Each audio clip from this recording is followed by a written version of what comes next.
Okay, so I want to welcome everyone to the basic training. This is a Tech Starter webinar. My name is Tony DeGonia.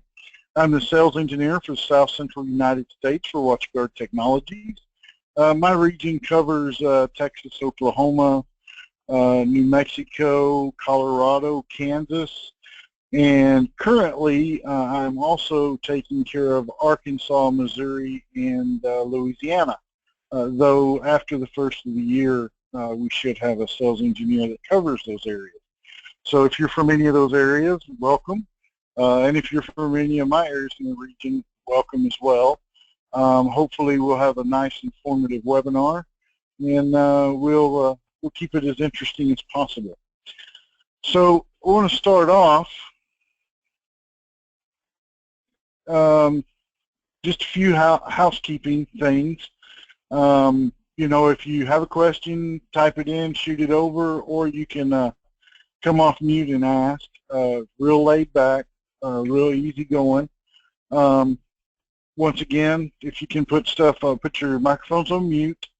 We probably will be death by PowerPoint, though we'll try not to be.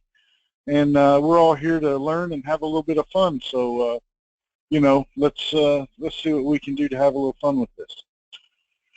All right, so our topics today are going to be the WatchGuard Firebox overview. We're going to talk a little bit about how our UTM system works. We're going to cover briefly how to set up a new Firebox. We'll look at the very basics of the WatchGuard System Manager. We'll look at how to set up interfaces. We'll talk about policies, both proxy and packet filters. We'll do a subscription services overview. Talk a little bit about Dimension and Dimension Command. We'll do a little wireless demo, and we'll also have a special surprise in there that we're going to cover that I think you guys will be interested in. It's not on the index here, but I added these slides just a little bit ago. And then it says Q&A at the end, but really we'll have Q&A throughout the entire process because, like I said, like to be very interactive. So just to talk a little bit, give you a little history on WatchGuard. 2016 is our 20th year in business.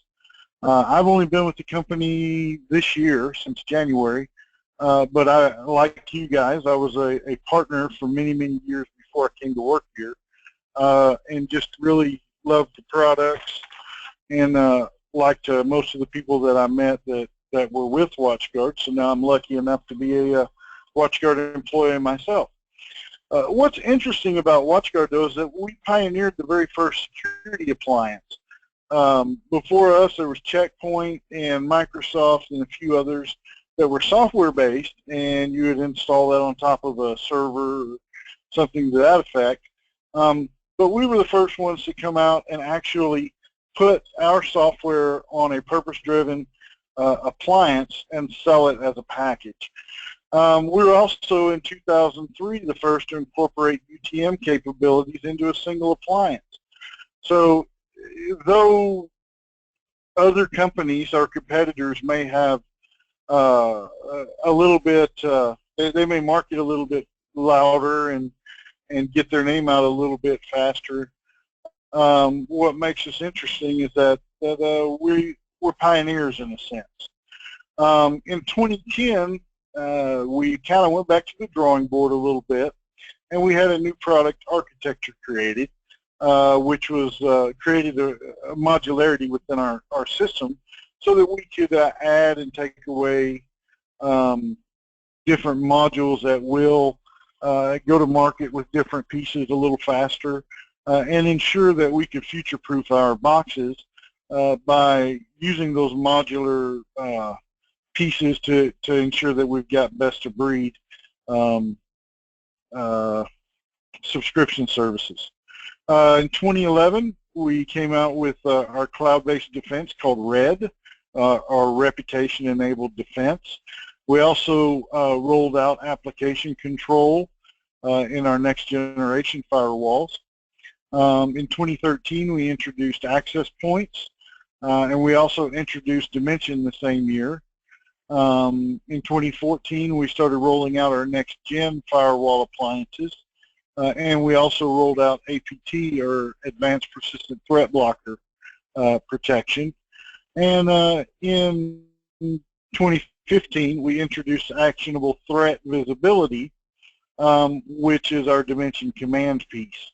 So in 2013, we could see everything that was going on in Dimension, and in 2015, we started being able to do something about it, which is huge because most of our competitors that do have any sort of visibility tool, generally you have multiple panes of glass that you have to work in.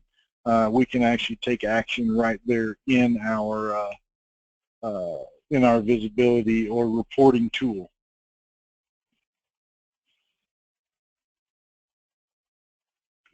So how do we do what we do?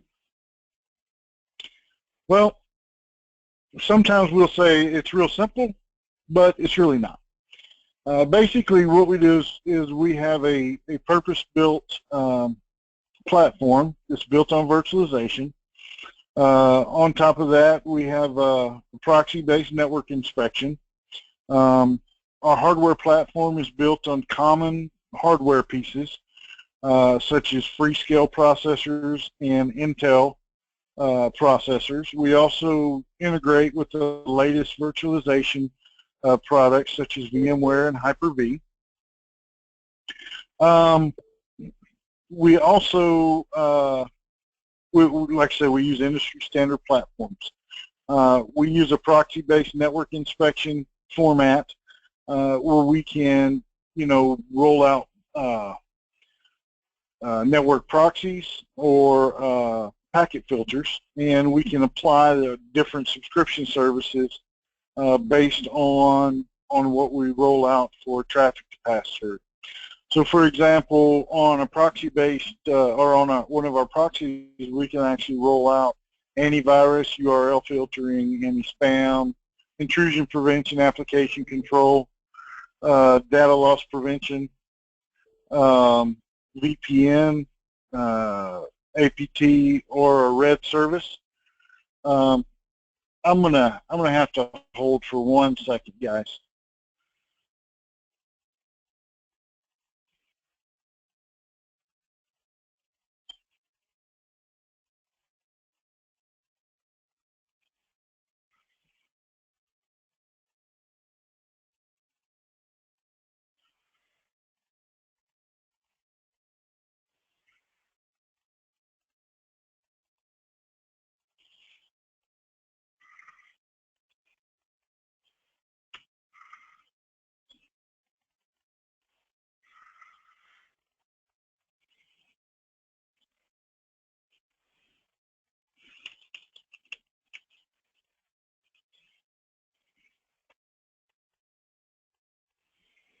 Okay, sorry about that.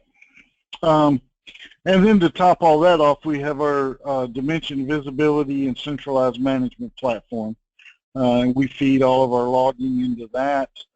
That parses all the logging information and creates nice, neat reports. Right now, there's currently about 100 different reports that you can run off of the logging that comes in from the Firebox.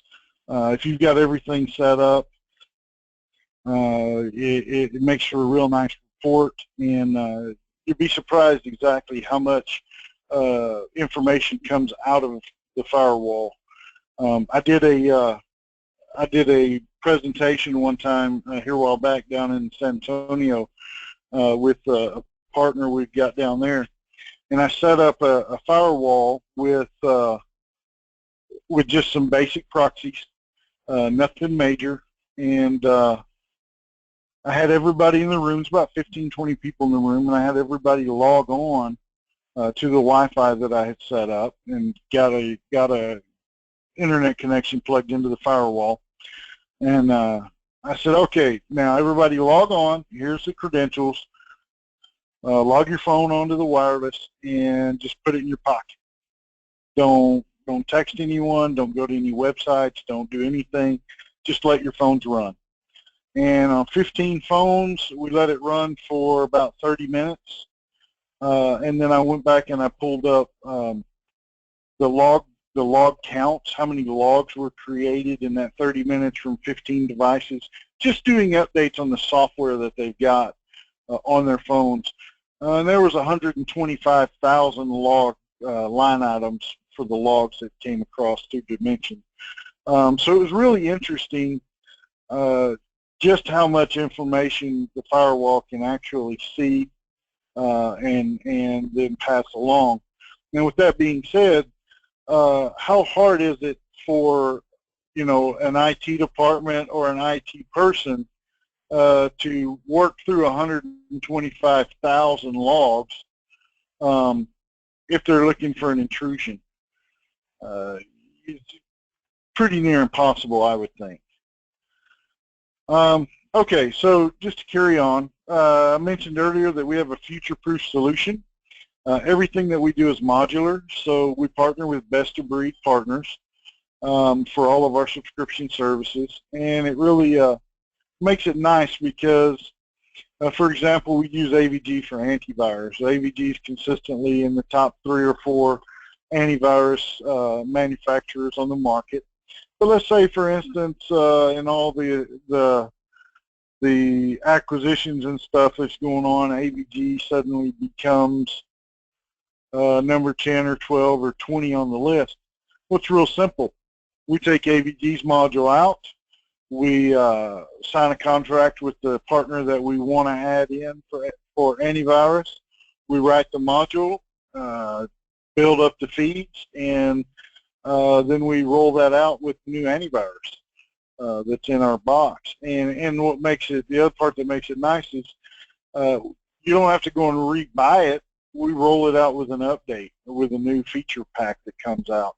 So, and not to say that that's going to happen anytime soon. I'm not privy to that necessarily, but it could happen, and it could happen fairly easily.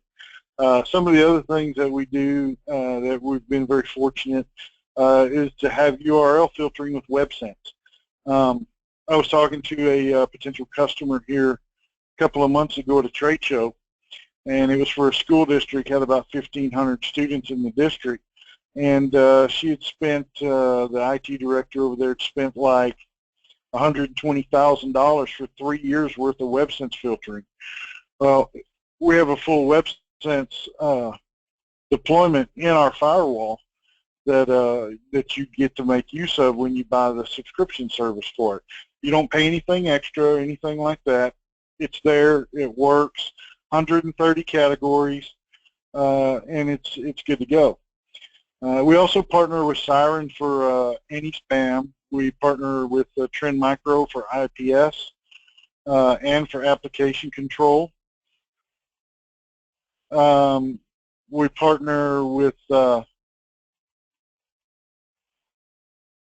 I'm sorry, apparently we're having some issues here. Let me pause this one more time, and then I won't pause anymore.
Okay, sounds like we've had a couple more people join us. We'd already gotten started, but that's okay.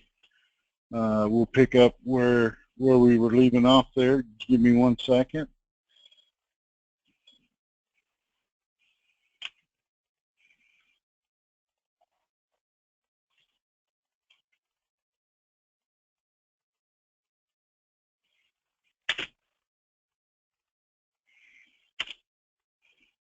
Okay.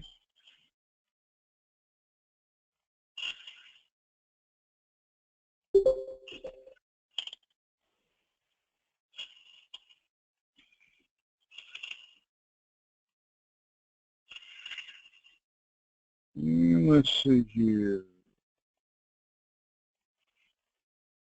All right, Jared, you joined us.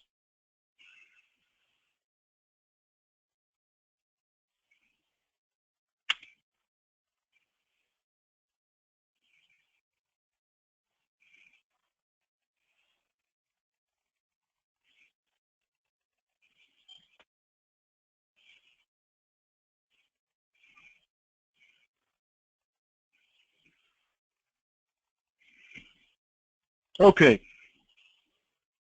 So we've got a couple of more people, looks like, joining us. We had a mix-up with the call-in information that went out. Entirely my fault. I do apologize for that. Still trying to work the kinks out on this. I've only had one other of these presentations, so guess I'm learning a little bit on some of this. So I want to welcome you if you're coming in. Now we've started, but we're not too far in, so it should be pretty easy to catch up.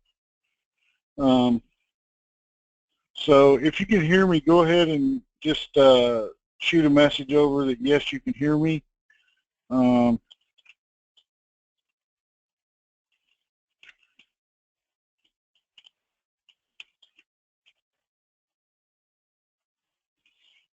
Okay. All right, good deal. Yeah, Tony, can you hear me? It's Tim Richardson. Hey, Tim, how are you? Yeah, good. I finally made it. Well, I apologize. That was my fault. So, all right. So let's get back to where we were. Just so we can kind of catch you guys up, we talked a little bit about the history. WatchGuard's been in business for 20 years. We've been a leader on the forefront in a number of different areas. We use an industry standard platform, proxy-based network inspection, and most everything we do is modular. So we're able to take products to market quickly and maintain them with minimal headcount versus some of our competitors because we partner with best of breed providers. I think somebody's can I get everybody to mute?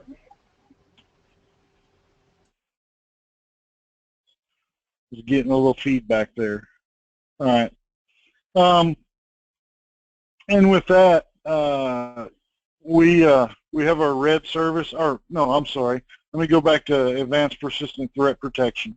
This is a unique partnership that we have. We partner with a company called Lastline. And I don't know if you guys are familiar with Lastline, but Lastline's very interesting in that they're the only company in their arena that got perfect scores with NSS Labs. They also have a patent on the service that they provide. They compete with other companies. I think their biggest competitor is probably FireEye. And what they do is essentially they do zero-day protection through sandboxing anomalies that come off of a particular network, and then they test those anomalies in the sandbox to see if they're a real threat or if it's just that, an anomaly. They had 100% detection rate in their last NSS Labs test with 0 false positives. And that's huge because that gives WatchGuard a huge competitive advantage in that we have a solution for advanced persistent threats that that works and has been tested to work at 100%. Very seldom do you find any detection service that works at 100% all the time. The other unique thing about our last line partnership and our advanced persistent threat protection is that it's a global protection. So, for example, let's say that I roll out a WatchGuard here in my office, and let's say Jared rolls one out in his office, and I may never see a true zero-day threat come across, but let's say Jared does see one that comes across. If Jared sees it and it gets detected by last line from his environment, when last line marks it as a real zero-day threat and as something that needs to be remediated, it then updates globally.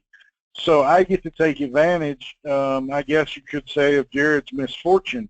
He's been attacked by a zero-day threat or zero-day malware, but because he had APT blocker, it was taken care of, number one. And number two, I no longer have to worry about that zero-day threat because it's been updated in the APT blocker software and automatically updates to my firewall as well as his firewall. So it's kind of like you know, signature based, but it's not really signature based because it happens real time. So it's an advanced protection, definitely. Then we also have our reputation-enabled defense. I think somebody has got some static or something going on there. If everybody could check and make sure they're muted, that would be great. Now, reputation-enabled defense, what it does essentially is it works with different website graders, and they go out and they look at websites and they grade them as either a 1 on a range of 1 to 100. 1 being a good, reputable website that doesn't have any issues, it's got good protection, uses best practices for coding and things like that. And a 100 would be like the very worst website imaginable that has malware and viruses and things like that. And if you go to it, you're going to get infected. So what our red service does is it rates those sites, and it either allows or denies access to that site through the firewall based on that reputation. So it does two things. Number one, it keeps you safe because it keeps you away from really bad sites that are infected and have lots of malware and stuff like that. And number two, it takes some of the load off your firewall. So, you know, if you've got a, say, a top 10% website you're going to, it's going to allow that website to pass through without doing a lot of the advanced inspection that it would do on just a regular old website. And so that takes about 10% of the load off of your box in a perfect world. So if you're rated from 90 to 100, which is really, really, really bad, it's going to completely block you, so that site, those packets are never going to get into the firewall. So it's going to stop you on either end. It's either going to let you pass through unfettered if you're in the top 10%, or you're never going to get into the firewall if you're in the bottom 10%. So that's kind of something that's unique that a lot of our competitors don't do. And then we have our VPN service, which has been around since I think probably just about the very beginning of WatchGuard. We've always been known for having a very strong virtual private networking offering. And recently we've rolled out integration with GRE, IKE V2, and VPN connectivity to both Azure and Amazon Web Services. So we're making headway on that front as well. All right.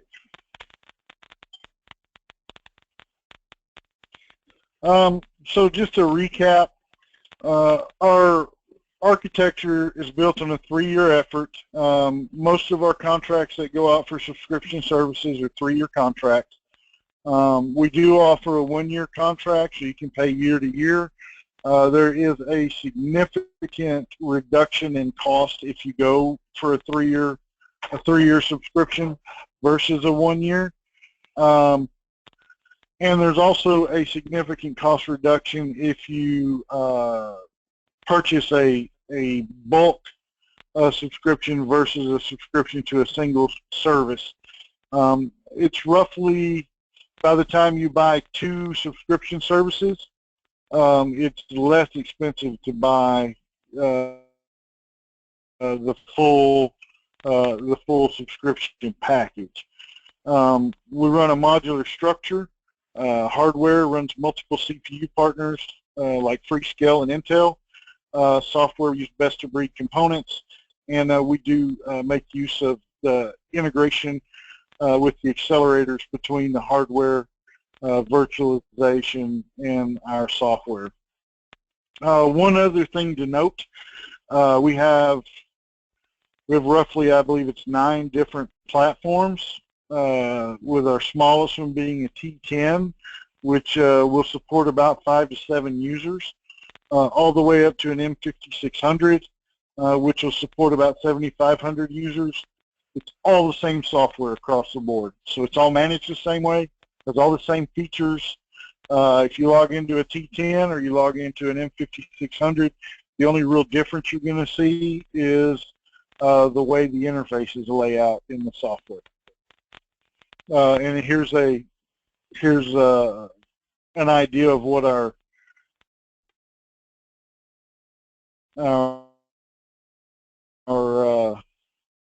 2 at the mid-size. We've got our M440, which actually has about 28 ports.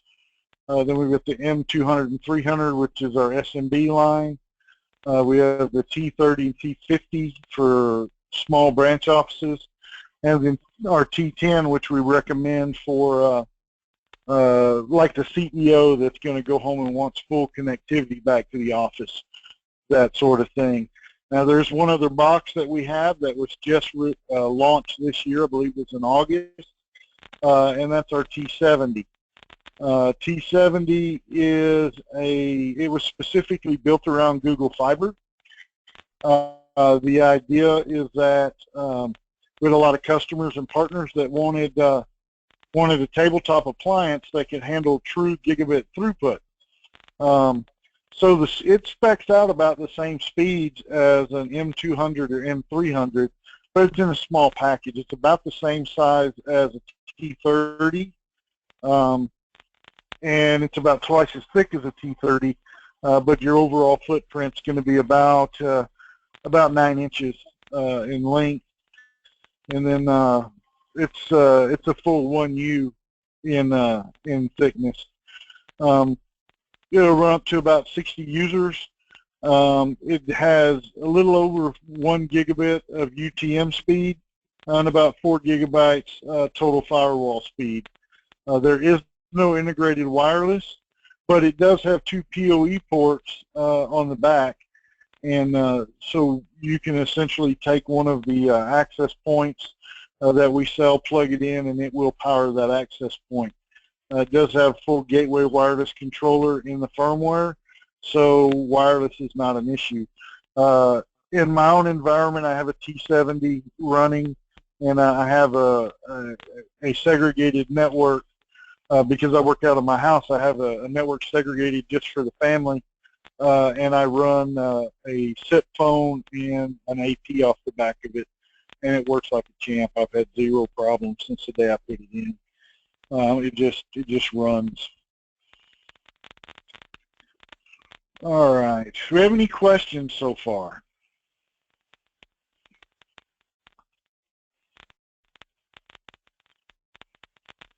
Yeah, Tony, Tim Richardson, how are you? Hey, Tim. Can you hear me good? Yeah, I'm getting a little feedback, but I'm okay. All right. I'll try to fix that. In the meantime, question. You said so if we were to buy a la carte for, say, a client, could we then convert to bulk if we went with a bulk license? Because it's all going to work the same functionally. So if you went in and you bought a la carte, say you bought them two subscriptions today, and then you came back, say, 6 months from now and bought them the rest of the subscriptions, I would say yes, you would be able to convert it, but that's really going to be more of a Jessica question as far as how to convert that. I'm not 100% sure how that would work yet. Let me write that down and I'll find out.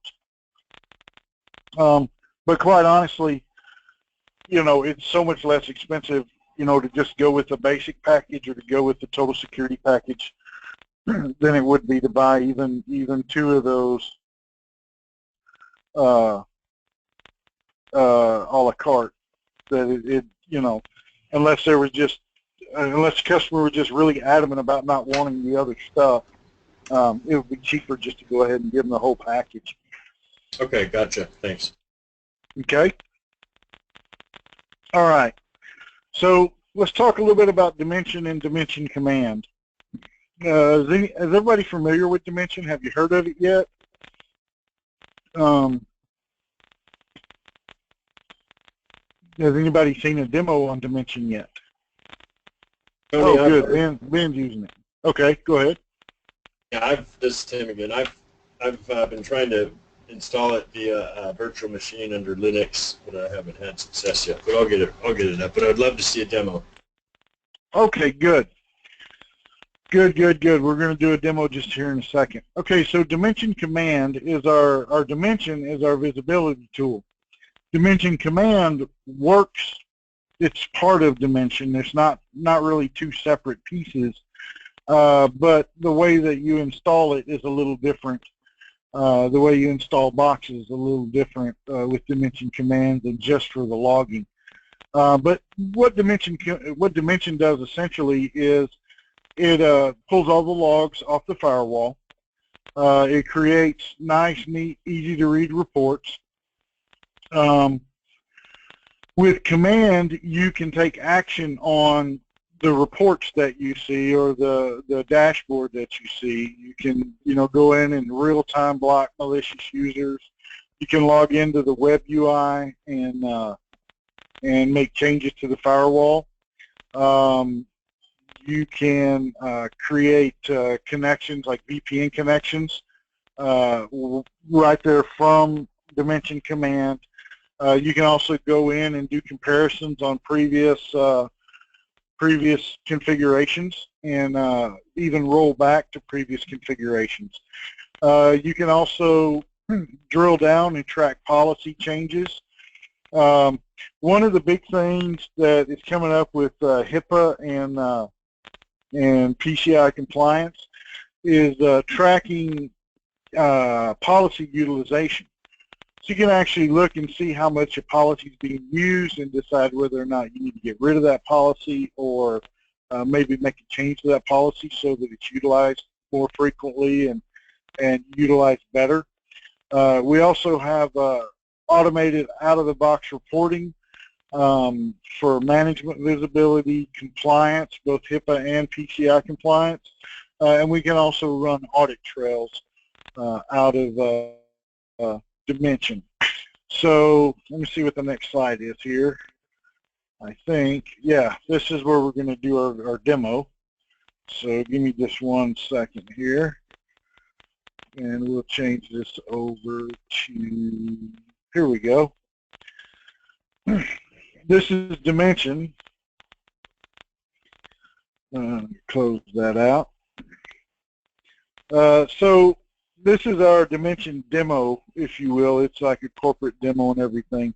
We've got multiple boxes logged on here. The very first screen, you can see a list of the boxes, what they are, IP addresses, serial numbers, what version they're running, that sort of thing, right? So the one we're going to be concerned with is the web demo box. We see it's an M400. We see the version of software that it's running, serial number, so forth and so on. You can also go in here and look at the overall health of the box, when the feature key expires, how long it's been up and running, and then, you know, CPU and memory usage. You come in here and take a look at the licensing on it. This is really helpful because if the licensing were within 60 days, then that would show up in bright red and tell you that, hey, your licenses are going to expire. You need to do something about that. And then you can even, if you've got multiple boxes, you can even go in here and put in a longitude and latitude and take a look, you know, where it actually is on the map, that sort of thing. We can set up groups for our firewalls, for VPNs, things like that. We can show our VPN demo right here. And then if you're running a WatchGuard management server, you can actually tie your WatchGuard management server into Dimension so that if there are any errors or logs that need to be sent across there, then those logs will be pulled across and you can see what's going on with your WatchGuard management server, which is what we use when we're going to use WatchGuard System Manager to manage multiple fireboxes out in the field. And I know there's a lot of acronyms, and they sound similar and they get a little confusing. I'll do my best to break them down. If you have any questions along the way, just slow me down and we'll take a look. Now, in this particular box, we do have integration with Active Directory, which is a good thing because you can actually see the difference in what it looks like when you're tracking a host versus when you're tracking a user. So once we log in, we can actually see over here that we've got a number of links under dashboards, under logs, and client reports. We can see our most active policies here. We can also see our device information. If we were going to take action on this, then we could actually open this up in a new tab and log directly into that firewall. I don't know what this is going to let me do. I don't think it's going to let me do much because it is just a demo. Yeah, it doesn't look like it's going to let me do anything.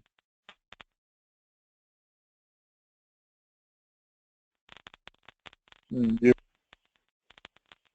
we're not going to worry about that. I'll log in and show you the web UI on one of my boxes in just a few minutes.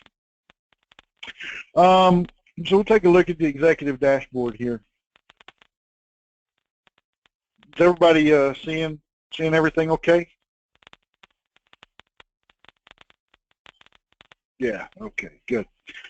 Yeah, so it's from a little here, small. If you can increase the size of your browser, maybe zoom it in a little, it's just a little small. Yeah, that's better. Is that Thanks. better? Yeah, thanks. Sure, no problem. So from here we can see our top clients. These are just devices that are inside the network that are creating traffic, or in the case right here, this is actually a wireless AP. There's another AP. This is just a host. It doesn't resolve anything host name-wise, so it just shows us an IP address.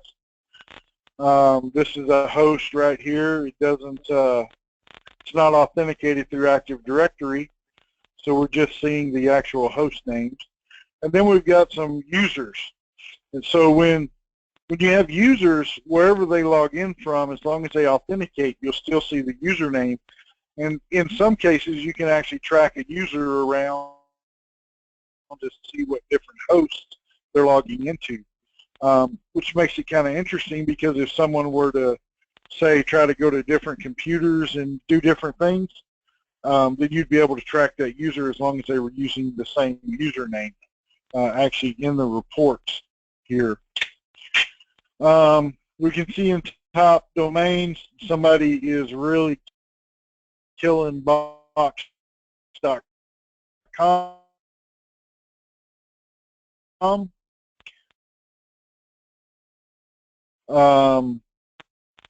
WatchGuard.com, obviously, CloudFront, Shop Nations. This gets down into subdomains, so you have an idea of what's going on there. We see that top URL categories, information technology, search engines, advertisements. I usually block advertisements for web URL category, simply because they just take up a lot of bandwidth. And they don't serve you any good purpose. So let me ask you a question. When you go to Yahoo, I usually use Yahoo as a start page on my browser. When you go to Yahoo, how many websites do you think you actually open when you open up yahoo.com? Probably 30. Anybody else got a guess? Or more. Jay said 100, or 100. Hunter said 1,000. It's not quite that many. From my best estimate, from everything I've been able to track down, on the very first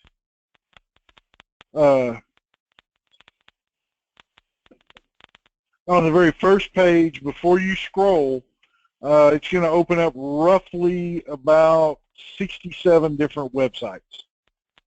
So it's got feeds from at least 60 different websites just on the home page. So that's kind of insane. And then when you block out advertisements, about 20% of those things disappear. There's about 20 to 30% of that very front home page is just pure advertisements, graphical advertisements. Top applications, YouTube, things like that, right? So you get the gist of where we're at with this. Now, here's what's really cool about this. Let's say that I just want to I'm going to go to a meeting with the executives, I'm the IT director, and we just need to talk about, given accounting, what's going on in the network. I can actually pull up a top 10 list, an executive summary, right here by hitting the PDF icon in the top right corner there, and I've just created an executive summary. We can change the logo to a company logo, whatever you want to change it to, change graphics out, and then we have a manageable, clickable report that we can take into a meeting. It shows us our top blocked advanced malware. Shows that, gives us an idea where what the content name is, the thread ID if we wanted to look that up. So we're seeing real-time stuff that's happening. The top block malware there. The top block attacks. We know it's a Web Apache Struts wildcard, and we see some cross-site scripting. Let's see, botnet sites, because we have a botnet service that blocks known botnet sites. So we see who's trying to come and get us and who we're trying to go out and get botnet-wise. Who's the one person that is going after these botnet sites, whether on purpose or on accident. We probably need to sit down and have a little talk with him because he is playing with botnet sites way too much. We can also see who our bandwidth hogs are. We got a guest that was apparently streaming something, and Hannah has been shopping way too much. So we need to sit her down and have a chat with her as well. We take a look at our top domains by hits and bytes. So box.com, though we haven't had a lot of hits, we've had a lot of data transferred, so forth and so on. URL categories, But my point here is it's really easy to create a report. Not only can you create a report easily by clicking the PDF button, but you can also go into dimension and set those reports to be automated. So let's say you're running a multi-tenant scenario because you're a managed services provider, or you've got you're an IT director for a large company with multiple offices, and you want to send your general manager a report of what's going on in each one of his offices or her offices, on a per office location.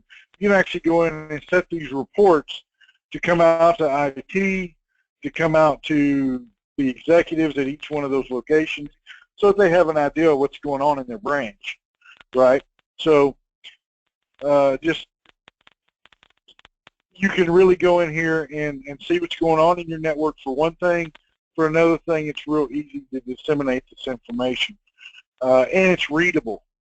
Another nice thing about this particular interface is, let's say I want to go see what Hannah's doing. She's got 889 megabytes of traffic with over 40,000 hits.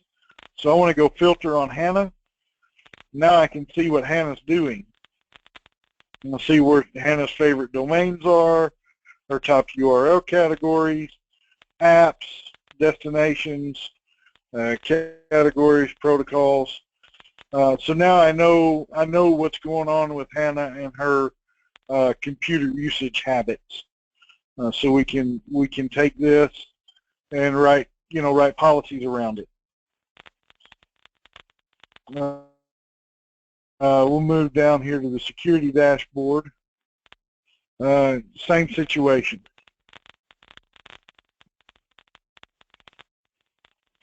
We can see our top block advanced persistent threats, top block botnet sites, top block clients, destinations, URL categories.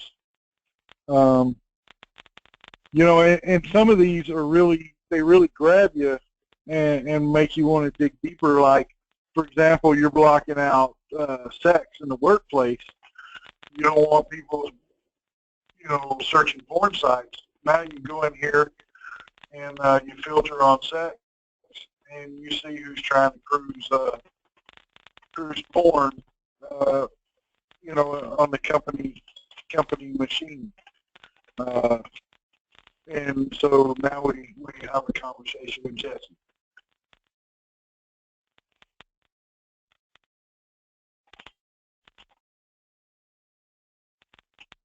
What is the look back period? I think we can store data for as long as you want to store it. But for example, this is just for May 22nd. We could actually go back and say we wanted to look at a time period from May 2nd to May 31st, and we're going to pull that data, right? Now, depending on how much data you want to store, that's how big of a hard drive you would give your virtual machine that you deploy Dimension on. So, for example, let's say you gave your machine 1 terabyte of storage space. That's going to allow your database to grow to 1 terabyte. You could store probably a couple of years worth of data right there. However, I had a similar question earlier today in a meeting I had. Said, well, how long can you store this for? Well, you don't necessarily have to store all this data for this huge, long amount of time, because you can actually set your Dimension instance up to back up historical data.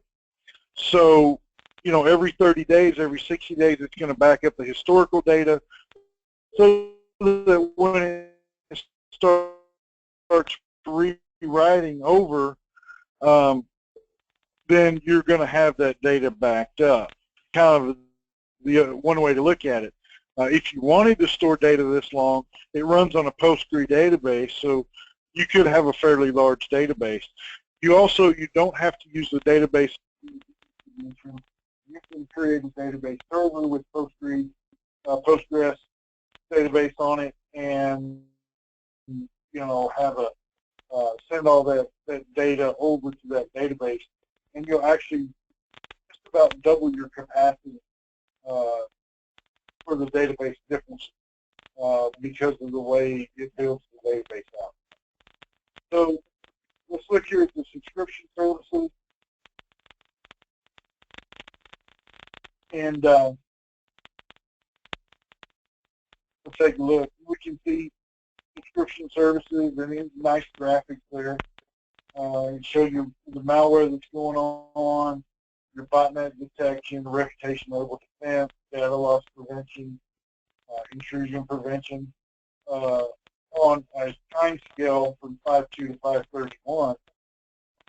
And it gives it to you, in I think roughly 7-day increments there. But we'll just look at 5.12. We'll just look at that one 24-hour period. And wait a minute. From 5.12 to 5.13. And so you can see, based on every 6 hours roughly, what's going on in your network. We didn't have a lot of stuff going on. We had botnet detection enabled and intrusion prevention that was actually doing something there.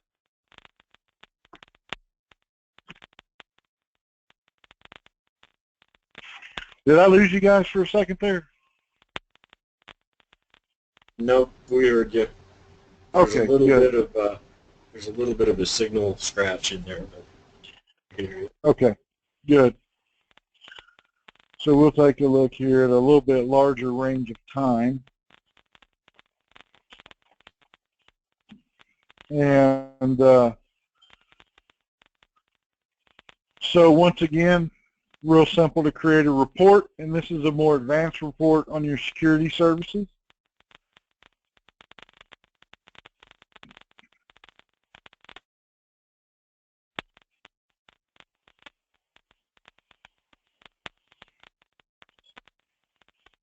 And once again, security services, subscription services report, 36 pages. That's an awful lot of reporting. So we're not going to dig into this real deep.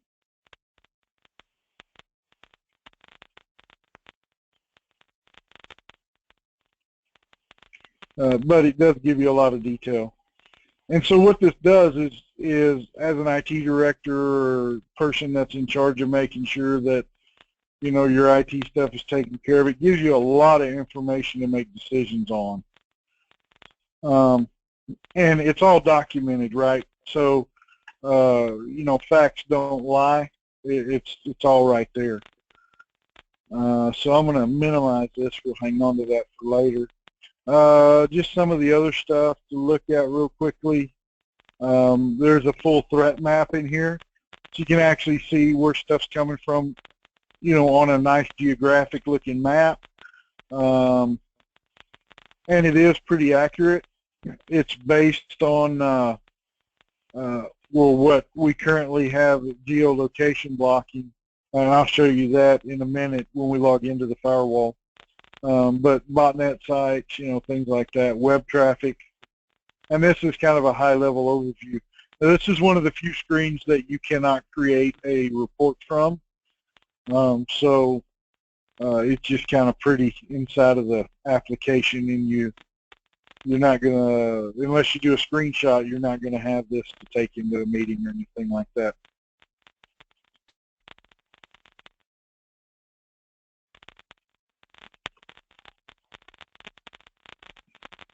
Now, Firewatch is probably one of the coolest screens that we have because it gives you that kind of hierarchical tree look and feel, and it just gives you an idea based on a size comparison of view connections based on the different boxes here. So we look at the source, we can look at destinations.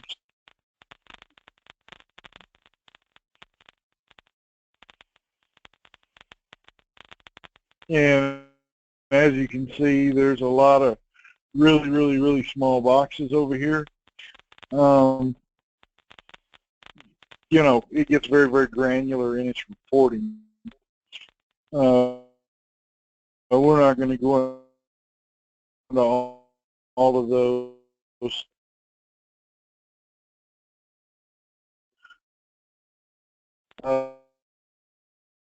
One of the other screens that I really like to use, I actually get a lot of information from this, although some people look at it and go, oh, it doesn't really make a lot of sense. It makes a lot of sense to me because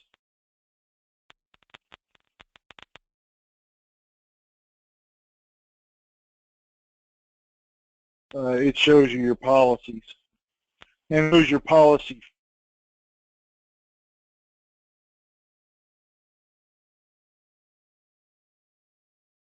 flow. Different.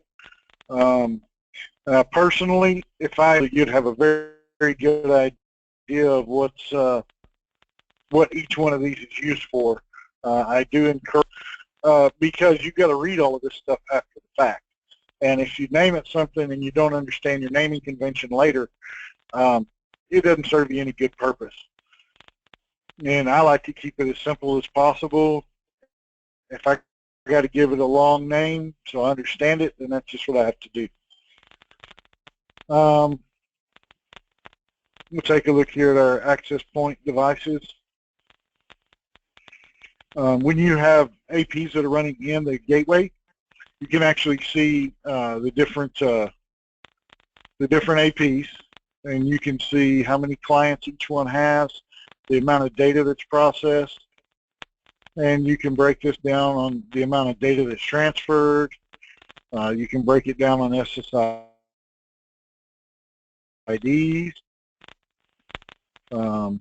See, demo trusted, demo guest. We're only running 5 gigahertz. However, with the bulk of our APs, we are running dual band, so you would see 2.4 and 5 gigahertz. And then we have an accounting of mobile devices here. We do have it's not an MDM, but it is called mobile security. What it does is from a mobile device that goes out into the real world. It's probably 60 to 70% majority of malware written for Android phones over Microsoft laptops,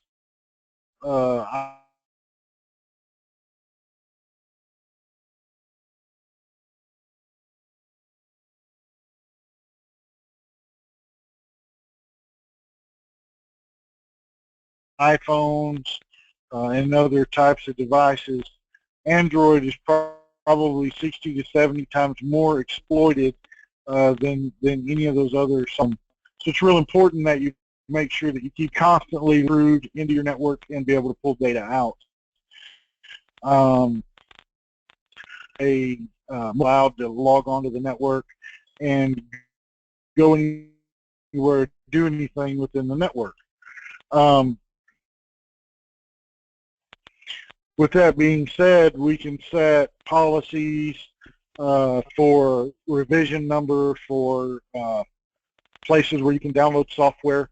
It also does checks for malware and that sort of thing. So this is all your compliance checks, your device type.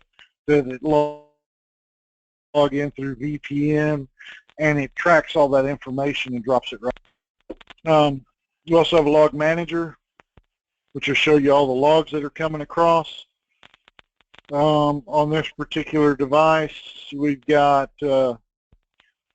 page 1 of 128,000 pages. It's a lot of logs. You multiply that, it's 3.2 million logs total. And this isn't even an active device that continually draws in logs. This is just a test environment. If you want to do a log search, you can search for logs here. You can export, and under the log search over here on the left, you can search for a log, and you can export. I'm not going to do that right now, just simply because I'm cutting it close on time. We can also do reports per client. So I know that Hannah likes to shop, so I can go in here and search for Hannah, and I can do a nice, neat little report on Hannah. I guess if I put Hannah's entire information in there, I'll get more information about Hannah. All right, there we go. So now I've got a lot of info about Hannah, and you know, if we need to create reports or whatever, we can go in there and create a web audit report, or we can create an application usage report or most popular domains, anything like that, right? It's all right there in one nice, easy place. Jared, I will be, depending on how this demo how this comes out, I'll be posting this. I'll be able to send you a link. Okay. So we'll just pop over and look at reports right quick. We have a ton of reports we can run. Let's see. I'm going to find something interesting here. We talked a lot about compliance. So we actually have a HIPAA compliance report that we can run. We don't make a lot of live changes to this. And so the whole purpose behind this audit trail is to see who's logging in, making changes, and different things that they're doing. So you could actually export this audit and make it a part of your HIPAA compliance paperwork files that you put together. Same thing with PCI. HIPAA is a little different than PCI, obviously. I think PCI is probably a little more stringent as far as the different things that an auditor would want to know. The thing with that is that there are actual HIPAA government audits. PCI is all self-audit stuff right now, unless, of course, you have a breach like Yahoo did, and then you have to report and jump through hoops and pay fines and all kinds of horrible things. Let's see, we'll look at one more. Take a look at our proxy traffic.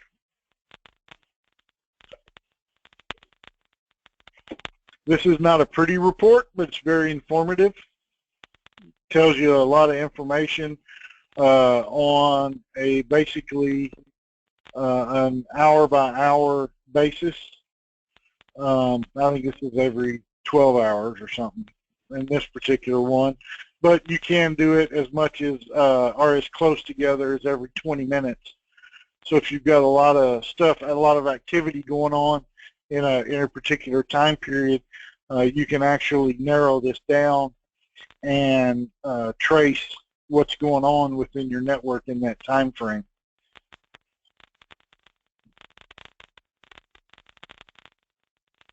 All right.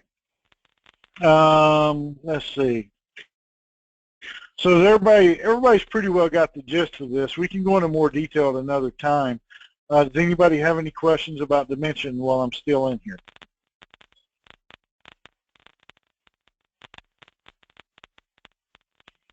Okay, good. So I'm going to close this out, and we're going to move on to the next part of our presentation. Your options are different, Ben, probably because you haven't pushed the same kind of data across. because the options only populate when there's data to populate a particular option, number one. And the second reason is because this is the latest version. Oh, your HIPAA options. Yeah, you may not have anything coming across that would populate a HIPAA report. Yeah, that's probably why.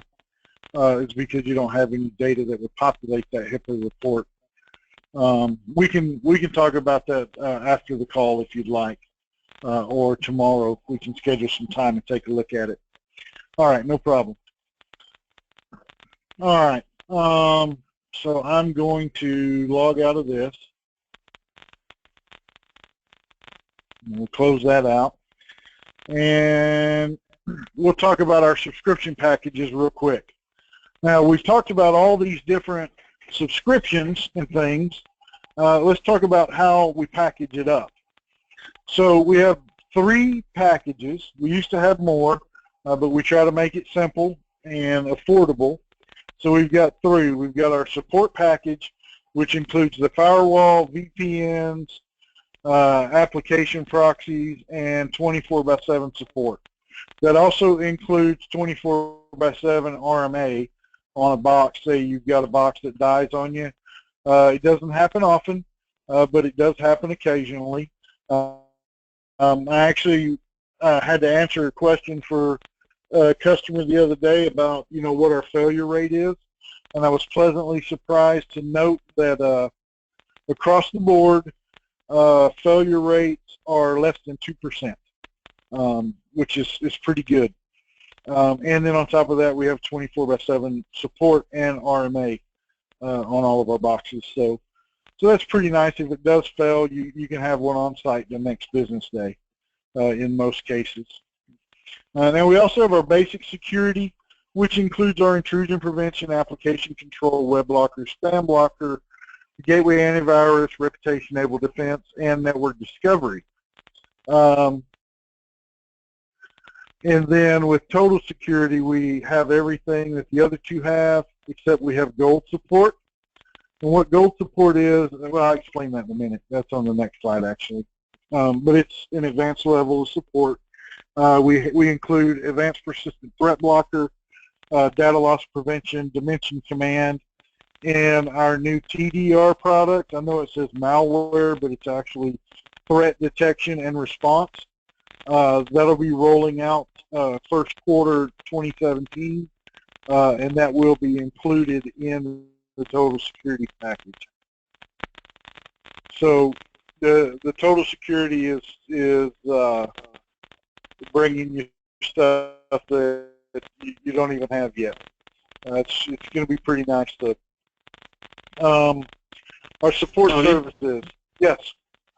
So the TDR will roll out and then be broadcast through firmware in quarter 1, 2017? Yes. Cool. It'll roll out in Q1. It's actually part of the 11.12 update that just recently came out. But you have to have a total security license in order to make it work. So it won't work otherwise. It'll just tell you that you need a license for it. It will not work on the XTM boxes either. So if you have an older box that's one of the XTM line, there's a number of the new features that will not work on the XTM lines. So might be, if you haven't already, it might be well worth your effort to take a look into upgrading to the new fireboxes, because there's a lot of features that are going to be coming out next year that will be well worth the effort. We used to have a limit on the number of cases you could submit. We got rid of that, so there's no limit. Turn in as many cases as you want. Standard and gold are both 24/7. Your standard support has a telephone number for triage. A gold support number, you get straight into a live technician. your targeted response time is 1 hour on critical stuff for standard, and real time for gold. For high, it's 4 hours on standard, 1 hour on gold, 8 hours for medium on standard, 4 hours on medium, and then 24 hours on low for standard, and 4-hour window for low on gold. They both have advanced replacement, and they both include software updates and patches. So we're gonna take a look at this right quick. How to set up your for, or have any of you guys never even touched one?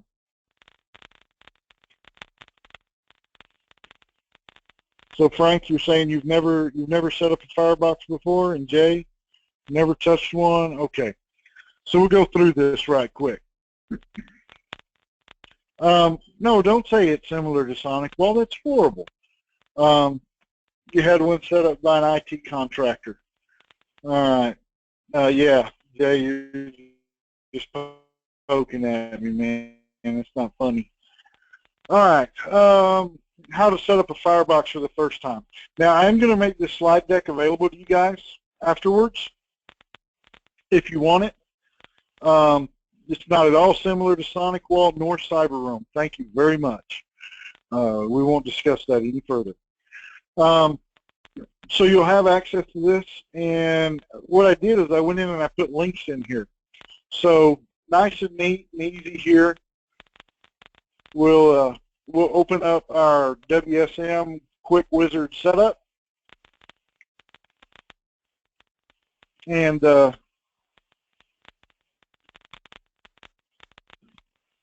if I can get it to work.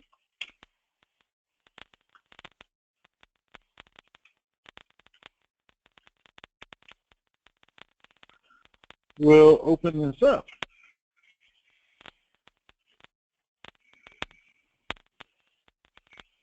There we go. So setting up your first firebox is pretty easy. If you have WatchGuard System Manager downloaded, it looks something like this, and it's real simple. I'll close that out. You go in and you click on the little wizard looking fella. I know that it's real small.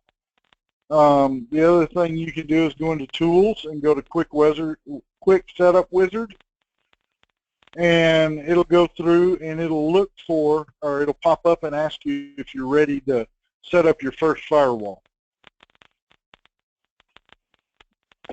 And so when you follow the wizard through, you say, yes, my device is ready to be discovered, no, my device is not ready, or I don't know, show me how to get my device ready. So if you click on that, what it's basically going to do is ask you to pick out the kind of firewall that you've got. In this case, I have an M200, M300, and I could create a new configuration, or I could force firewall 1112 installation and configuration, which I'm going to leave it at new config because we're not actually going to go all the way through with this. But if we were, then I could go in and it'll give me step-by-step instructions on what to do here. Now, I've seen a lot of people lately who take the box out of the, or take the firewall out of the box, and they set it down and they plug it in and they turn it on, and they figure out how to plug into port 1, and then the firewall works. The only thing is the firewall works, but it doesn't work like it should. So I've actually seen some issues. It's a good idea to go in and do the factory default just to make sure that there's nothing crazy going on from when these boxes were being built and tested. There shouldn't be, but you know, you just want to be on the safe side. You know, you're not getting a refurb box when you buy a new box or anything like that, but you just want to make sure because these boxes are tested, these firewalls are tested, and they do have configs and stuff like that that are ran through them and to make sure that they work properly. So you go through, you restart the box, you hold down on the reset button until the arm indicator starts to flash red. And then once it restarts, it'll come on and it'll be in safe mode. And this is not going to work for me because I don't have any boxes in safe mode. But if it did, then it would come through and I would see something that basically said, here's the box that we found, is this the right box? And let's see, once it does that, then you'll just follow the wizard through. You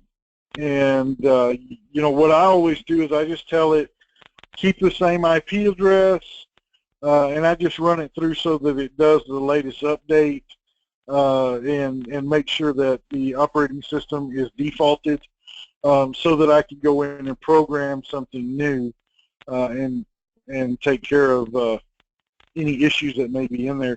One thing that you always want to make sure of is you're going to have a screen that's going to ask you, do you want, what IP address do you want to assign to port 1?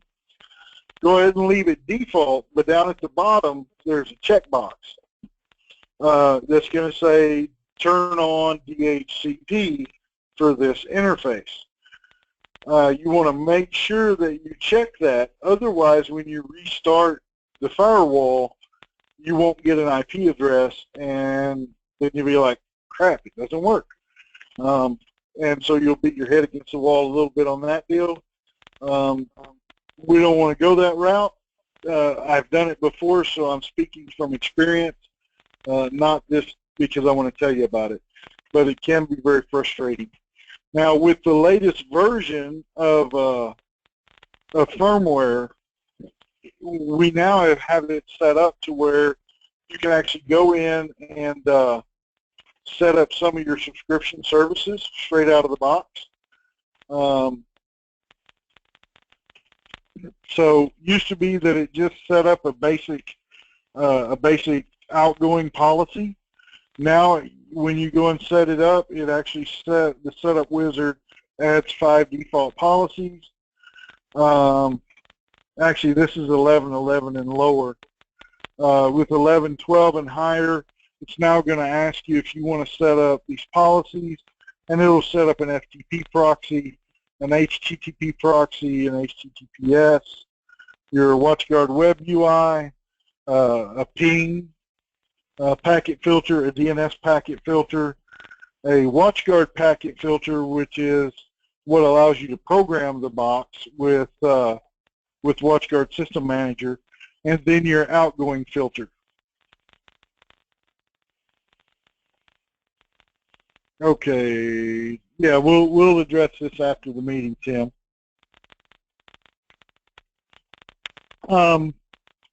These policies do not do anything special, like you can't go in and set up any special TCP or UDP connections during the initial setup.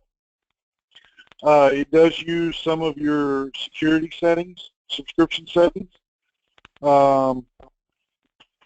It does not allow connections from the external network to the trusted or optional networks or the firebox. So these are going to be real basic proxies. They're not going to be, you know, you're not going to get a lot of customization at the very setup. You'll have to log back in and then set that up a little later. So essentially, after you set this box up, see, that's where it told me it couldn't complete. After you set this up, then you should be able to log into it. It's going to prompt you for usernames, or not for usernames, but for passwords and things. Let me see.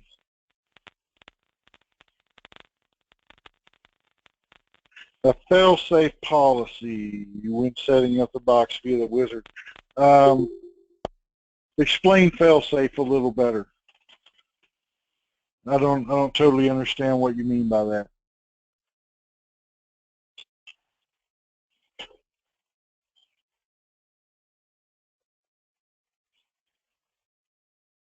Tim? I was texting. So,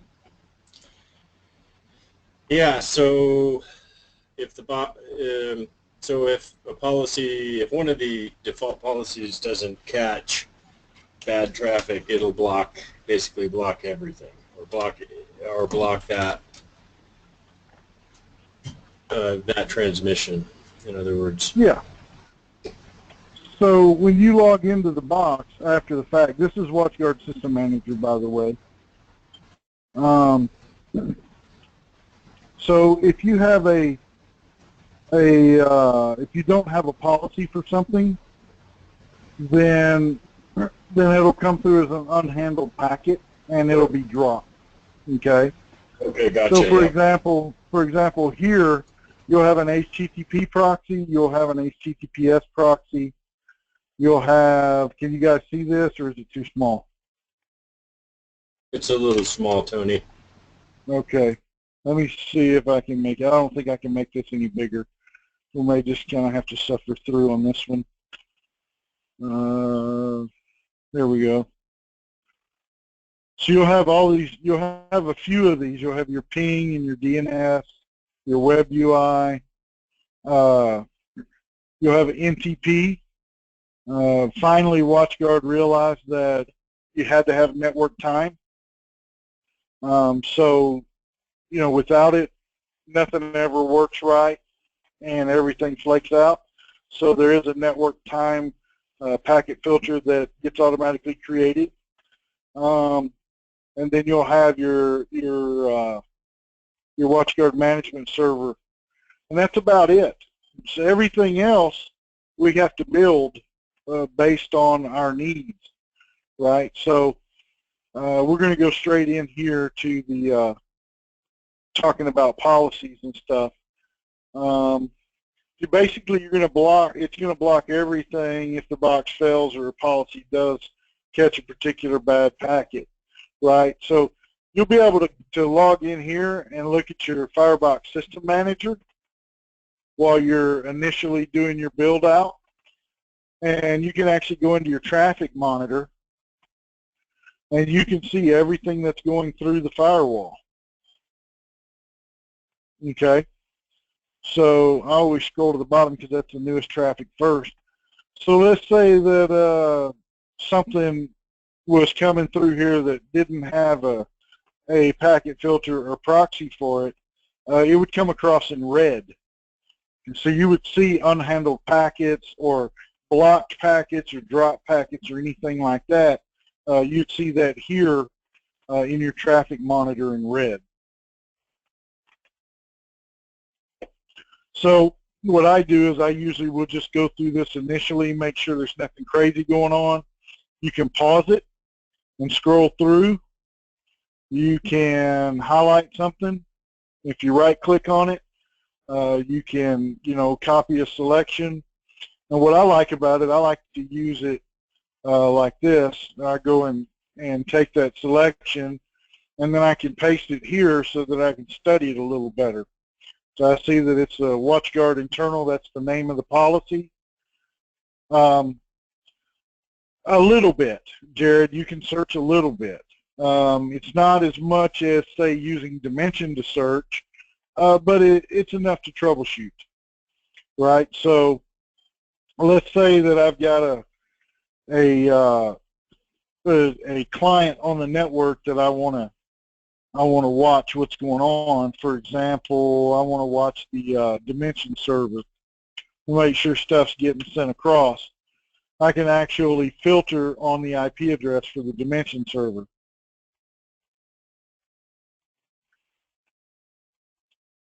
Yeah, you do.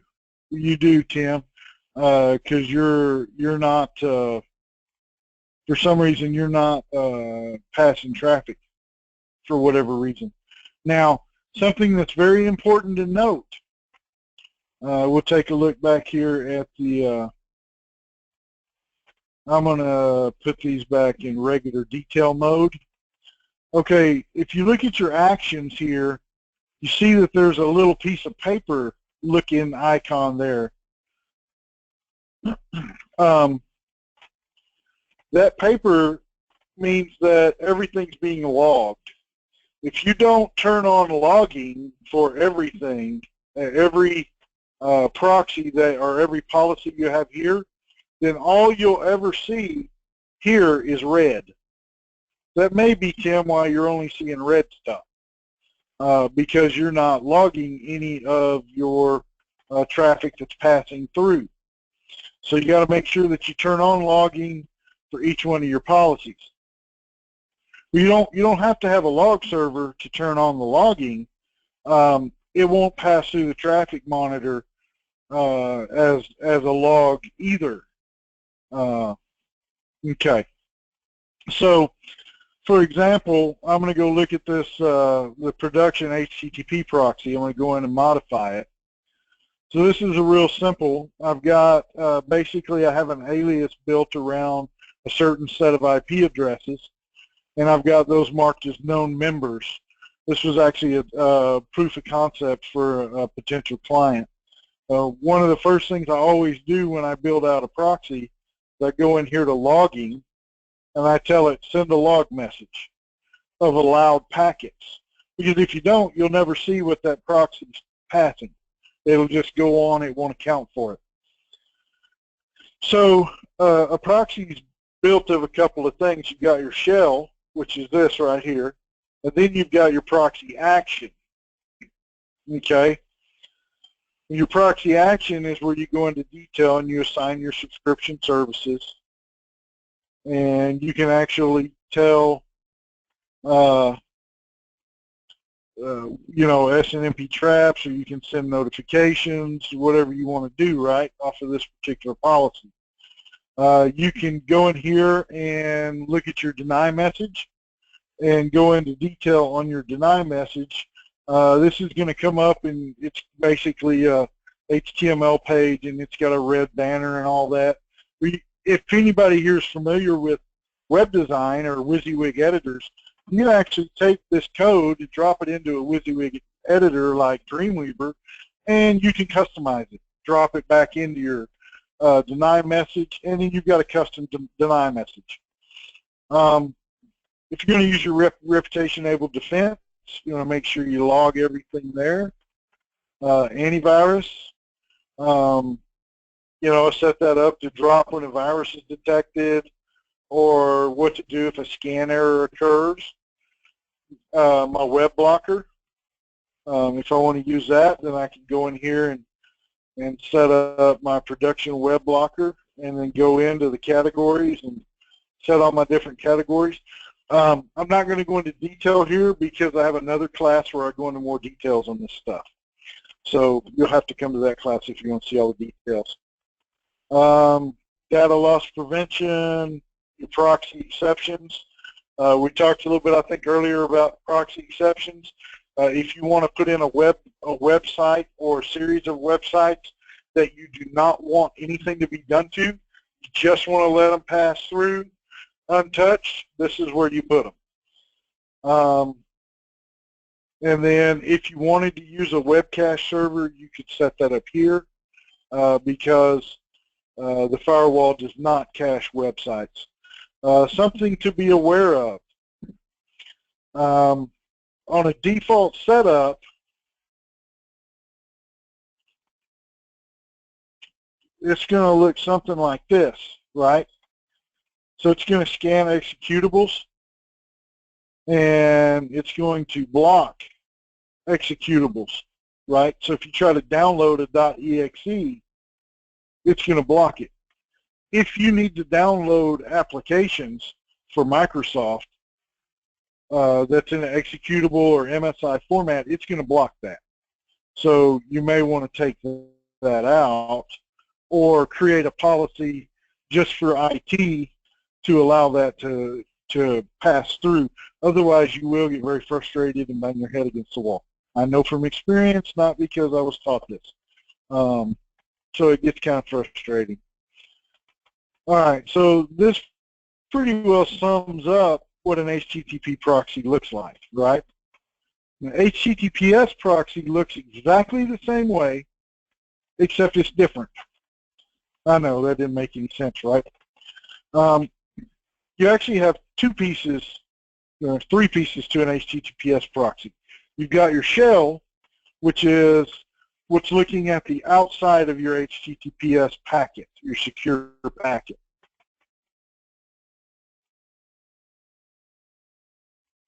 Remember, we're going to go turn on logging, right? And go back over and look at the policy. Then there's an HTTPS proxy action.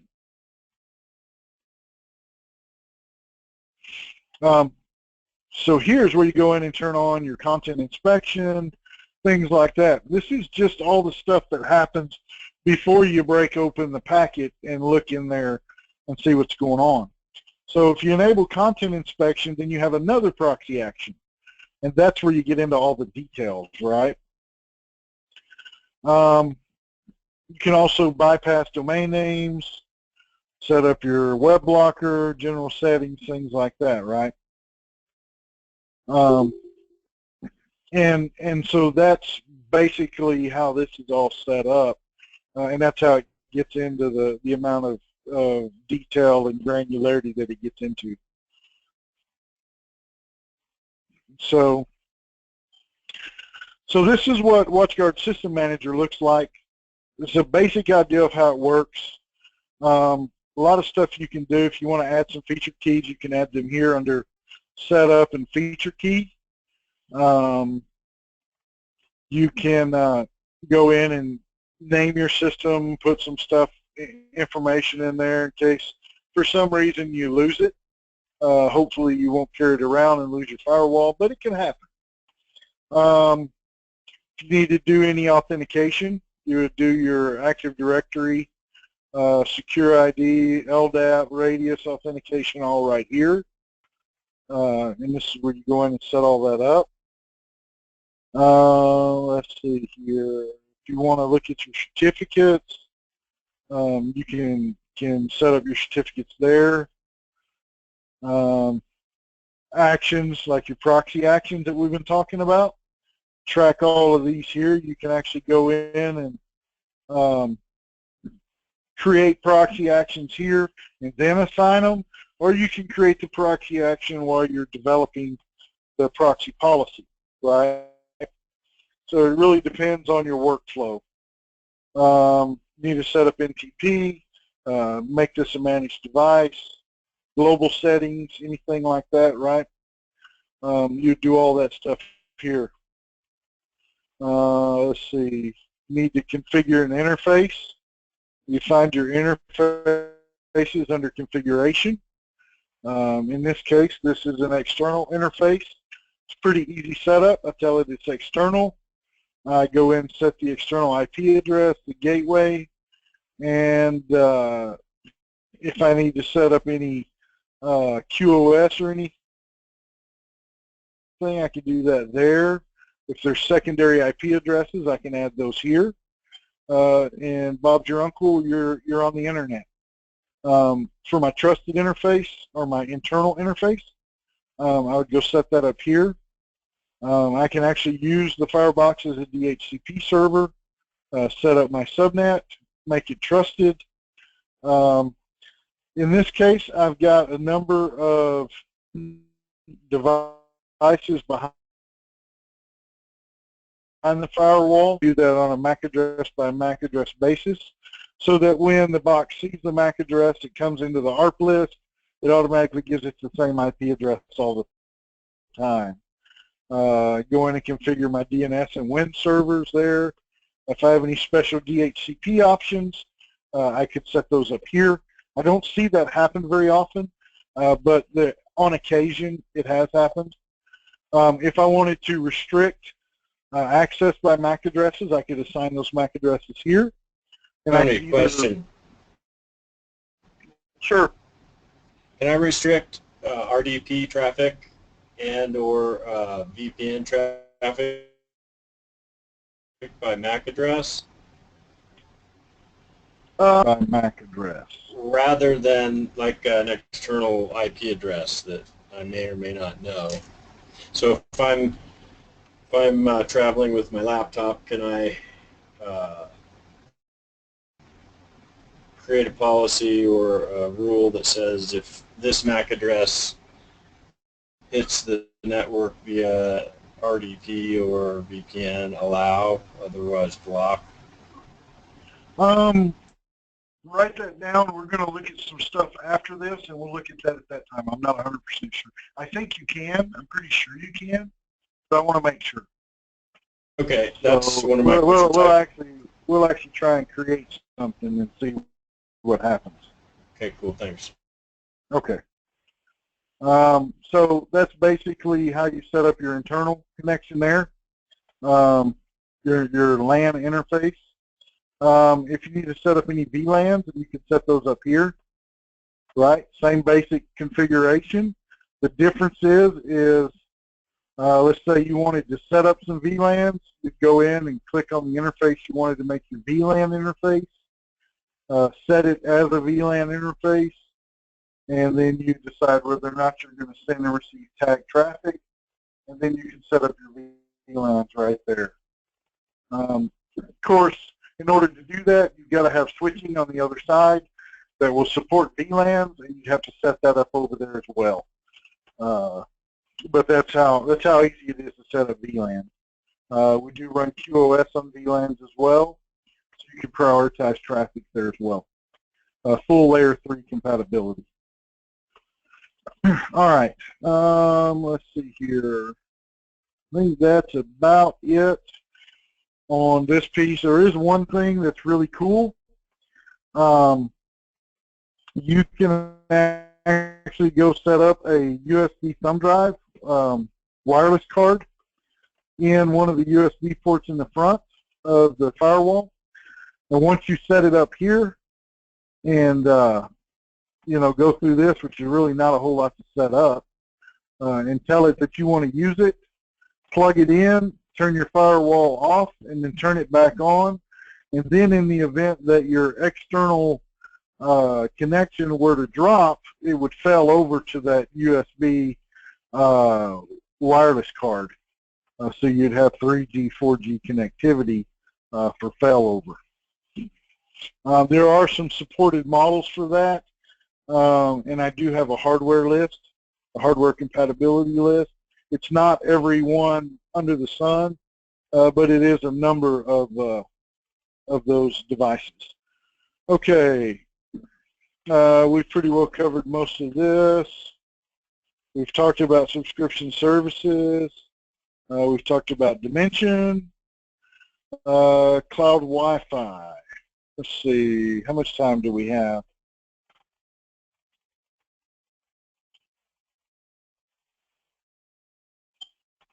Okay, we got about 15 minutes. Kind of went over just a little bit. I apologize for that. I'm going to continue going on. If you guys want to go with me, great.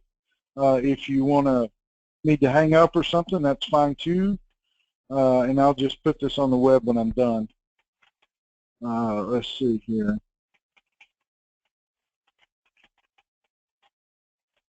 Nope. Doggone it. Sorry about that. Okay, so just a little bit about cloud Wi-Fi. We've got 2 new wireless APs that were just introduced. I think they came out about 2 or 3 months ago. We have our AP320 and our AP120.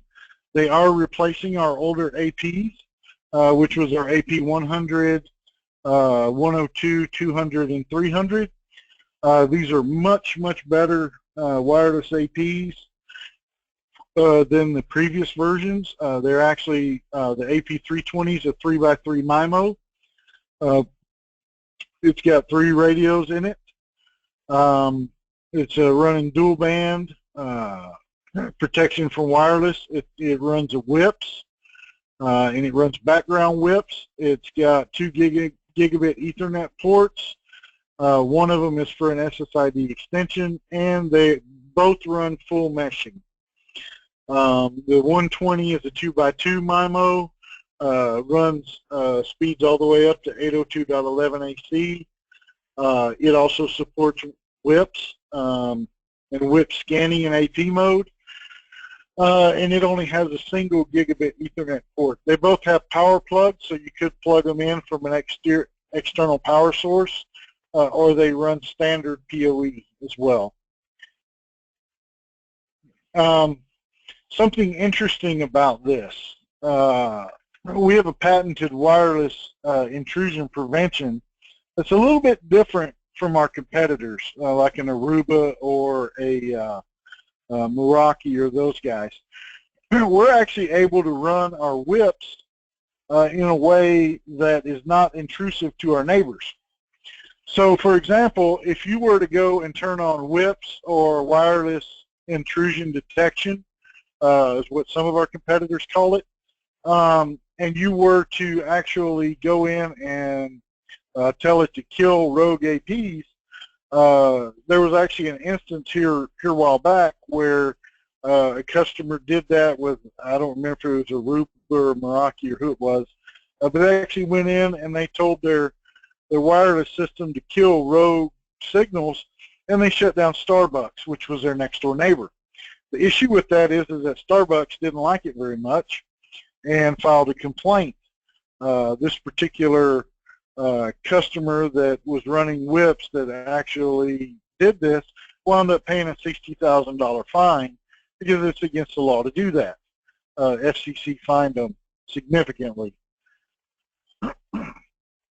So essentially what we do that's a little different is we use what's called a marker packet. Yeah, that is a big expensive whoops when they could have had a good whips. And so that marker packet, it goes out and looks for our devices, if I can get this to work. And once it sees the device as, you know, one of our devices, then it says, okay, this is okay. We're going to let this run. These are the MAC addresses that are associated with our system. These are the SSIDs, so we're good to go. If it finds something that is running the same SSID, but the marker packet can't get to it, that's when it goes in and shuts down an SSID as a rogue or malicious SSID.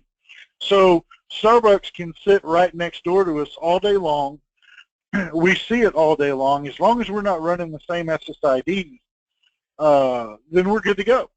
We're not going to shut them down. They're not going to freak out and make us pay 60 grand. You know, things like that, right? You know, stuff that that makes your head hurt at the end of the day. So this is how we do this, and this is kind of the short and skinny of it. There's a better presentation on the WatchGuard site, but this is essentially what it does, and this is why we have such a compelling argument for our new wireless. That, and there's a few other things that we do. I heard somebody pop on. What's up? Oh yeah, I was just curious about, so the marker packet, if a rogue comes on with an SSID that's essentially, well, that's the same as an SSID on the network, on the protected network, it will essentially deny all traffic, or will it? Yeah. What, it just jams the radio, or what does it do? It will perform a denial of service attack on the SSID that is deemed to be rogue, and yeah, up to the point of doing really bad things to the radio. Okay, so it's as well, yeah, a little bit. As well, it can actually go out and pull clients away from that SSID. So, for example, if it's a guest wireless, and they have a guest wireless, it's named the same thing as my guest wireless, and they're pulling my clients away to manipulate that traffic, we can actually go pull those clients back. Wow, so that's pretty neat. Yeah, there is a way to do it, and one of my coworkers actually has a pineapple and does a really cool presentation with it. They didn't issue me the pineapple, or I would show you guys how that works. But yeah, it's really compelling. to look heavily into wireless intrusion prevention. All right, let's see here. That's a more advanced training. Yeah. Hey, you know what? There's the parts of the presentation that it didn't show. Imagine that. All right. So with our whips, it's a 1 in 4 thing, right? So for every 4 APs, one of them should be a whip sensor.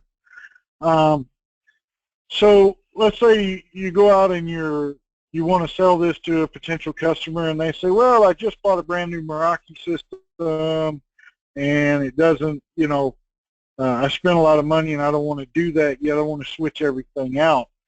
But how can I make use of that whip system sensor that you guys have? We can actually go in and install our APs and provide just the whips technology for a third party as well.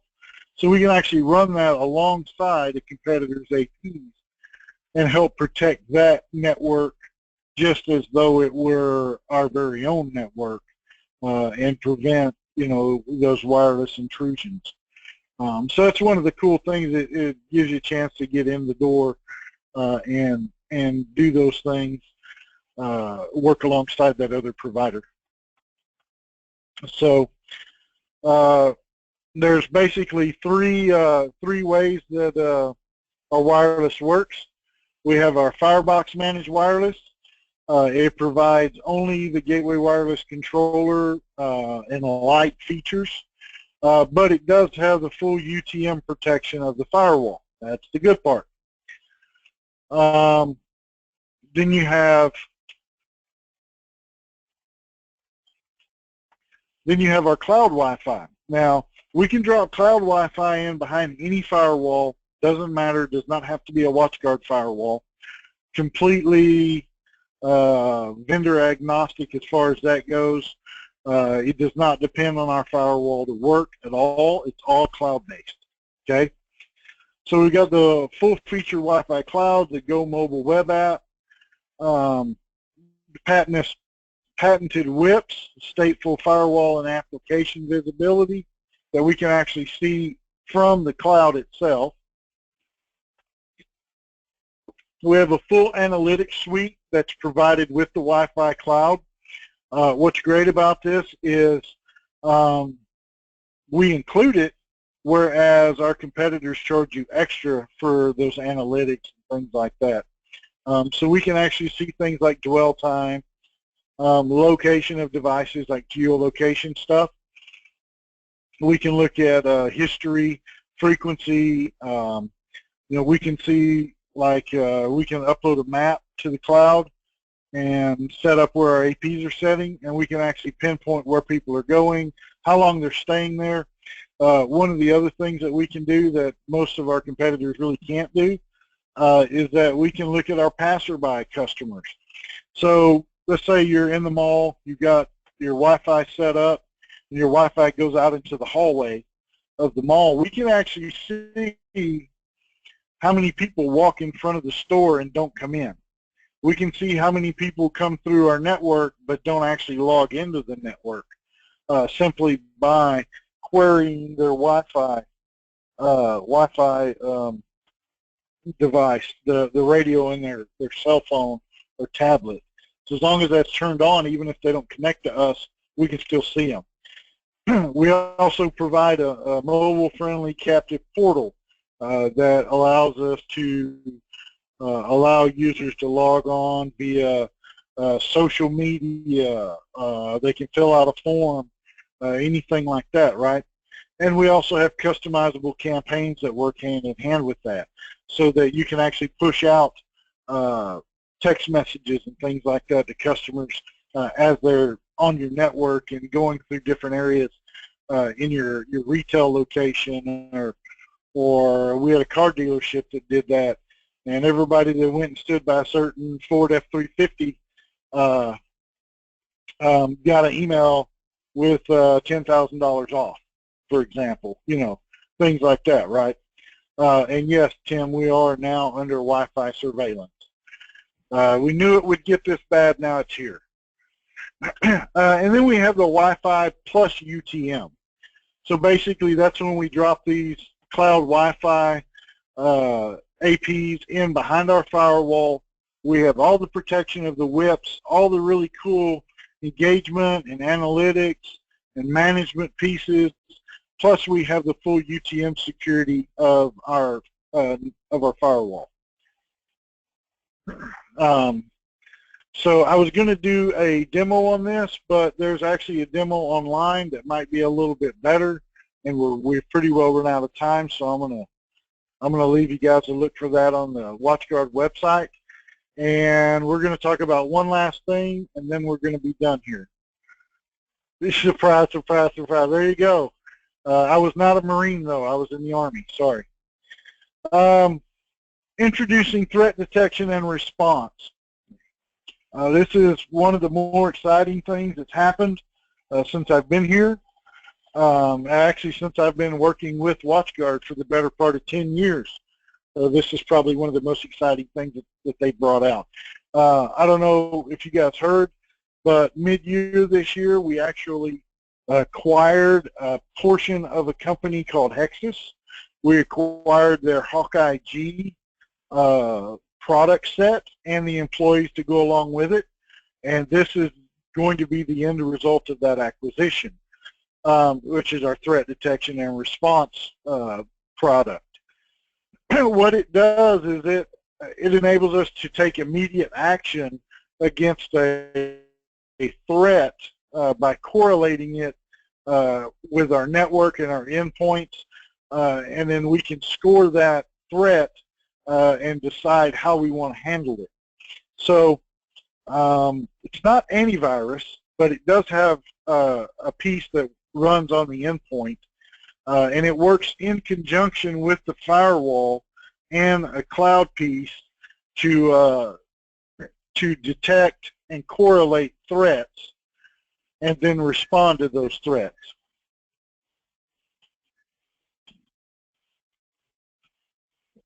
Hang on one second.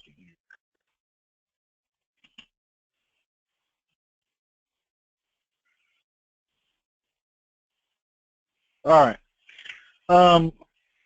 So we have threat feed that comes from our firewall.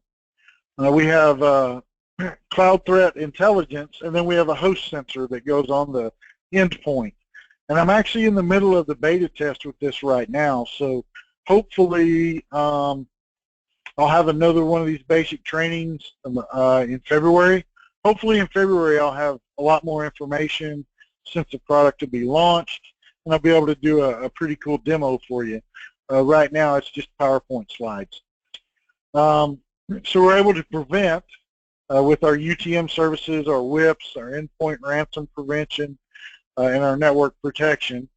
We're able to detect with our endpoint plus firebox, APT blocker, our heuristic detection feeds, multiple threat feeds.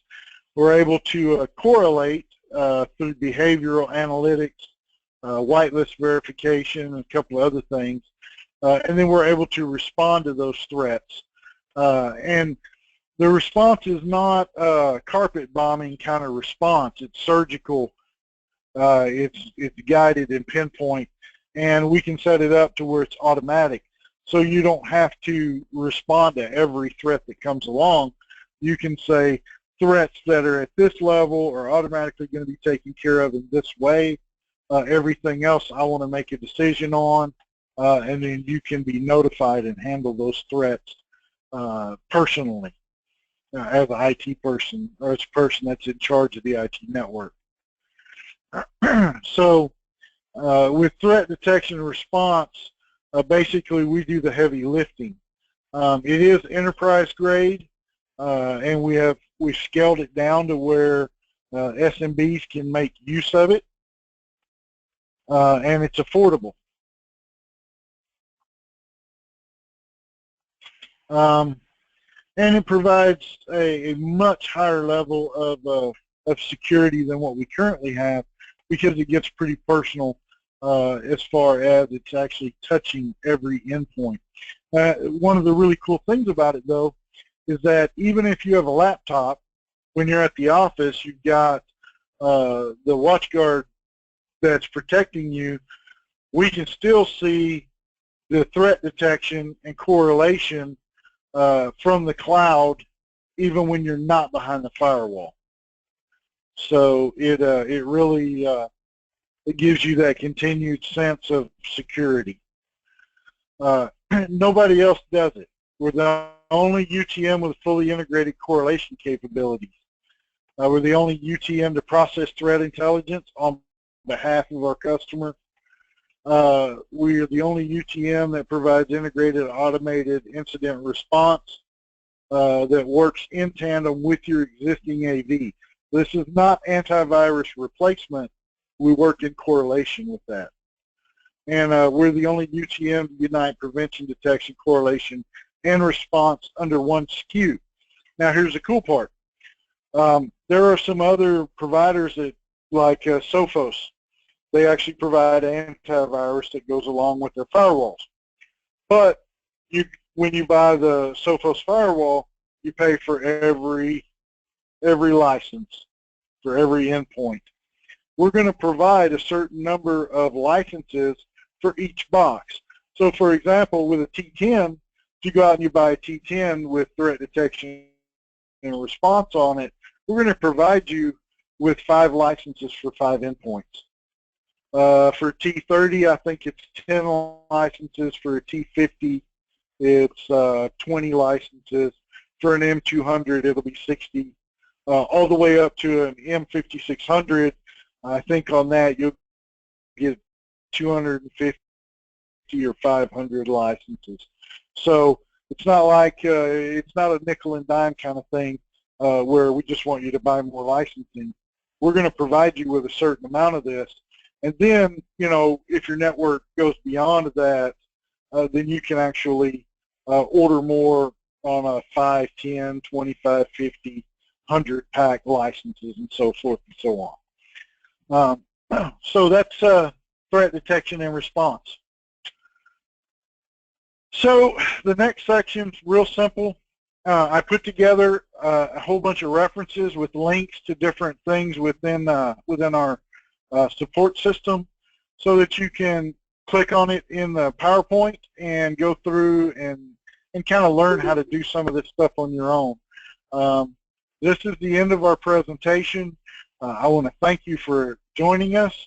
I'll provide this PowerPoint if you want it, and then we'll go from there. We are having a boot camp on January 18th in Denver. Will be my next boot camp. We will provide lunch, and invitations should have been sent out. If you didn't get one, shoot me an email and I'll make sure that you get on the list to be invited to the boot camp, and we hope to see you there. With that, we'll call this presentation adieu, and thank you for joining us, and have a wonderful day. Any questions? Excellent. Tim, I'll give you a holler here in a few minutes, okay? Thanks, buddy.